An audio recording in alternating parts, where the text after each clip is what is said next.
Guys, good morning. നമ്മളപ്പോൾ വണ്ടി എടുത്തിട്ട് ആദ്യമായിട്ട് പോകുന്ന ഒരു യാത്രയാണ്. ഞങ്ങൾ പോകുന്നത് ഇവിടുത്തെ നോക്ക് പള്ളിയിലാണ്. ഞാൻ വന്നിട്ട് ഇപ്പോൾ ഒരു 2 വർഷം കഴിഞ്ഞു ഗൈസ്. ഞങ്ങൾ രണ്ടുപേരും എനിക്ക് ഇതുവരെ ആ പള്ളി പോകാൻ പറ്റിയിട്ടില്ല. മാതാവ് പ്രത്യക്ഷപ്പെട്ട പള്ളിയാണെന്നാണ് ഇവര് പറയുന്നത്. ഒരുപാട് അത്ഭുതങ്ങളും കാര്യങ്ങളൊക്കെ നടന്നിട്ടുണ്ട്. ഇവിടുത്തെ ഒരു ഫേമസ് ആയിട്ടുള്ള ഒരു പള്ളിയാണ്. എനിക്ക് ഇതുവരെ അവിടെ പോകാൻ പറ്റിയിട്ടില്ല. അപ്പം പോകാനായിട്ട് എൻ്റെ ഫ്രണ്ട്സ് വിളിക്കുമ്പോഴൊക്കെ ഡ്യൂട്ടിയും കാര്യങ്ങളൊക്കെ വന്നിട്ട് ഒരിക്കലും അഡ്ജസ്റ്റ് ചെയ്യാൻ പറ്റാണ്ട് അങ്ങനെ എനിക്ക് പോകാൻ പറ്റിയിട്ടേ ഇല്ല. അപ്പോൾ ഞാനിങ്ങനെ മാതാവിനോട് മനസ്സിൽ പറഞ്ഞു, ഓക്കെ എന്നാൽ ഇനി ഞാൻ വണ്ടി എടുത്തിട്ട് ആ വണ്ടിയിൽ ഞങ്ങൾ ആദ്യം വരുന്ന അങ്ങോട്ടായിരിക്കും. അപ്പോൾ ആദ്യത്തെ യാത്ര അങ്ങോട്ടാണ്. ഞാൻ കേട്ടിട്ടുണ്ട് എല്ലാവരും ആ പള്ളിയുടെ ഇത് ലൊക്കേഷൻ ഇട്ട് കഴിയുമ്പോഴത്തേക്കും വേറെ അങ്ങോട്ടാണ്. 2 നോക്കുണ്ടെന്ന് തോന്നുന്നു, എനിക്കറിയില്ല. അപ്പോൾ വേറെ വഴി തെറ്റി പോയിട്ടുണ്ട്. അപ്പോൾ നമ്മൾ ലൊക്കേഷൻ ഇട്ടിട്ടുണ്ട്. ആദ്യം ആ പള്ളിയിലിട്ട് തന്നെ കുഴപ്പമൊന്നും ഇല്ലാണ്ട് എത്താൻ പറ്റിയാൽ മതിയായിരുന്നു. പള്ളിയൊക്കെ കാണിച്ചു തരാം അവിടെ ചെന്നിട്ടൊക്കെ. ഗൈസ്, അപ്പൊ നമ്മൾ എത്തിയിരിക്കുകയാണ്. ഭാഗ്യം വഴിയൊന്നും തെറ്റിയില്ല, കറക്റ്റ് സ്ഥലത്ത് തന്നെ എത്തി. ഇതാ കാണുന്നതാണ് പള്ളി.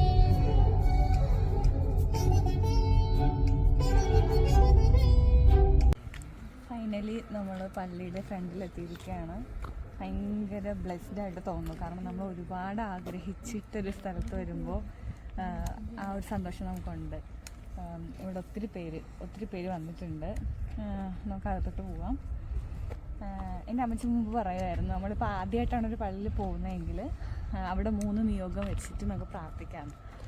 അപ്പോൾ ഇത് ഞാൻ ആദ്യമായിട്ടാണ് പോകുന്നത്. അപ്പോൾ നമുക്ക് നിങ്ങൾക്കിപ്പോൾ ഇങ്ങോട്ട് വരാൻ ആഗ്രഹമുള്ളവരൊക്കെ ഉണ്ടാവും, നാട്ടിലാണെങ്കിലും.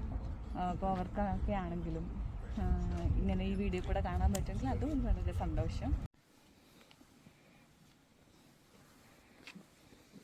എൻ്റെ മാതാവ് പ്രത്യക്ഷപ്പെട്ടു എന്ന് പറയുന്ന ആ സ്ഥലത്തെ ഇതവർ ചിത്രീകരിച്ച പെയിൻറ്റിങ്ങാണ് ആൾക്കാരെ കാണിച്ചിരിക്കുന്നത്.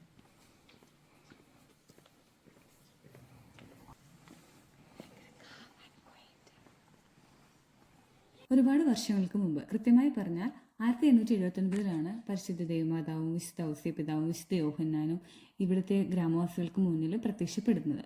ആ ഒരു സാക്ഷ്യം വഹിച്ചുകൊണ്ട് ചെറുതായിട്ടൊരു പള്ളി നിർമ്മിക്കുകയും പിന്നീട് ലക്ഷക്കണക്കിന് ആളുകൾ വന്ന് സന്ദർശിക്കുന്നതിനിടെയായി ഈ പള്ളി ഇത്രയും വലുതായി മാറിയതും. അതാണ് ഈ പള്ളിയുടെ ഒരു ചരിത്രം. പള്ളിയോട് ചേർന്ന് കാണുന്ന ഈ ബുക്ക് ഷോപ്പിൽ നമുക്ക് അത്യാവശ്യം മേടിക്കാനുള്ള കൊന്ത, സ്റ്റാച്യൂസ്, ബുക്സ് എല്ലാം കിട്ടും.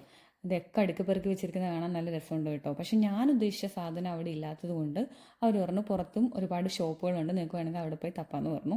ഓക്കെ, ഞങ്ങൾ ഒരറ്റത്ത് നിന്ന് ഈ അറ്റം തൊട്ട് അങ്ങ് പിടിച്ചു. പുറത്തും ഇതേപോലെ കാണാനുള്ള കുറേ സ്ഥലങ്ങളുണ്ട്. ആ കടയിൽ നിന്ന് എനിക്ക് ഇഷ്ടപ്പെട്ട ഒരു സാധനം ഞാൻ മേടിച്ചു.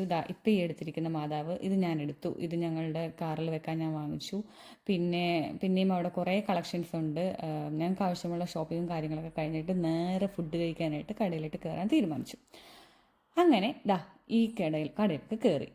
എൻ്റെ പൊന്നോ, കാണുന്ന പോലെയല്ല, ഒട്ടും വൃത്തിയില്ലാത്തൊരു സ്ഥലമായിരുന്നു. എനിക്കാണെങ്കിൽ വന്നപ്പോൾ തൊട്ടേ ഇത് പിടിച്ചില്ല. പിന്നെ ഇവർ കൊണ്ടുവച്ച ഫോർക്കിലും നൈഫിലും ആ ഒരു സോപ്പ് പത കണ്ടപ്പോൾ തന്നെ ഞങ്ങൾ അവിടുന്ന് ജീവനും കൊണ്ട് ഓടി.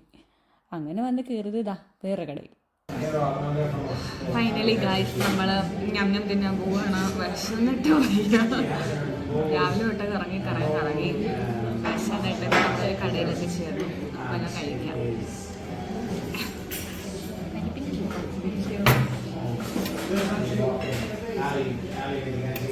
ചിപ്സും സാലഡും ചിക്കൻ ഗോജോനോ എന്തോ അങ്ങനെ എന്തെല്ലോ ആണ് ഓർഡർ ചെയ്തത്.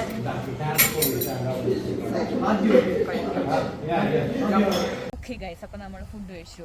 ചുമ്മാ ഇങ്ങനെ വീഡിയോ എടുക്കുന്നതുകൊണ്ട് വായിത്താളത്തിൽ പറയുന്നതല്ല, നല്ല ഫുഡായിരുന്നു. കാരണം ഞങ്ങൾ ഈ സ്ട്രീറ്റ് ഫുൾ ഇവിടുന്ന് അവിടം വരെ നടന്ന എല്ലാ റെസ്റ്റോറൻറ്റും കയറി ഇറങ്ങി അവസാനം എന്നാൽ ഇവിടെ തന്നെ കഴിക്കാമെന്ന് പറഞ്ഞ് വന്നിട്ട് ഇതാണ് ഇഷ്ടപ്പെട്ടത്. കൊള്ളാൻ്റെ ബാത്റൂമൊക്കെ നല്ലതായിരുന്നു. എനിക്ക് ടോയ്ലറ്റൊക്കെ നല്ലതല്ലെങ്കിൽ എനിക്ക് ഇഷ്ടമല്ല.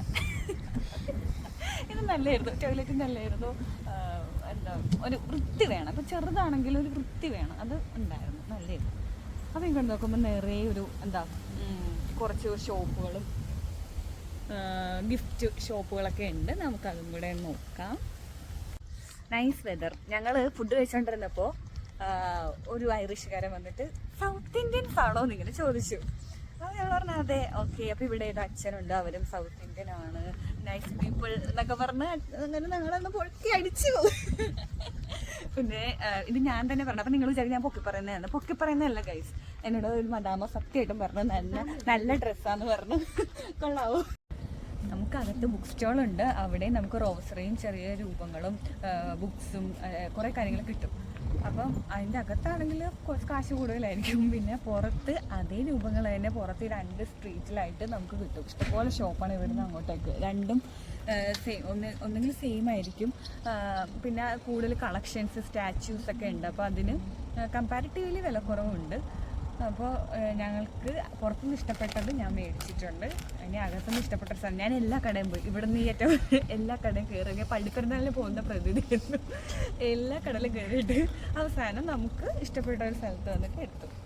സമയം ഉണ്ടെങ്കിൽ ഇങ്ങനെയൊക്കെ ചെയ്യാം, അല്ലെങ്കിൽ നമുക്ക് അകത്തുനിന്ന് തന്നെ മേടിക്കണമെങ്കിൽ മേടിക്കാം. അങ്ങനെ ഞങ്ങളുടെ വണ്ടി എടുത്തുള്ള ആദ്യത്തെ യാത്ര ഇവിടെ അവസാനിക്കുന്നു.